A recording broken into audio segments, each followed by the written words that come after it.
téléspectateurs, chères téléspectatrices, bonjour et bienvenue dans la nouvelle émission Les Petits Conseils d'Hélène.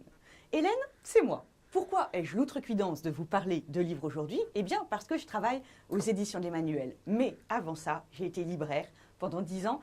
Et en fait, comment vous dire, ça me manque de ne pas pouvoir conseiller des livres. Non, en fait, la vérité, c'est que c'est mon chef qui m'a forcé.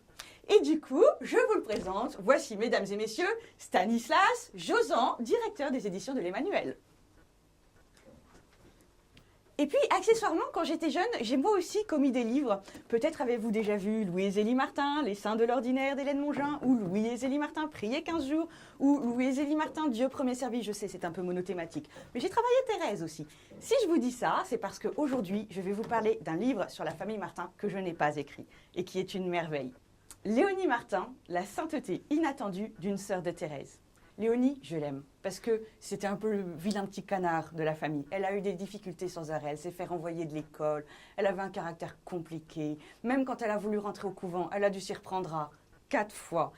Et sur toutes ces difficultés, du coup, elle a construit une humilité vraiment belle, si bien que quand Histoire d'une âme, le livre de sa sœur, lui est tombé dans les mains, eh ben, elle va devenir une des plus grandes disciples de Thérèse. Du coup, Léonie, c'est la sainteté pour les nuls. Et quand je vous dis sainteté, c'est parce que son procès de béatification a été ouvert. Et pourquoi? Parce qu'il y a tellement de gens qui se confient à elle, soit parce qu'eux-mêmes ont des difficultés, soit parce qu'ils ont des enfants en difficulté.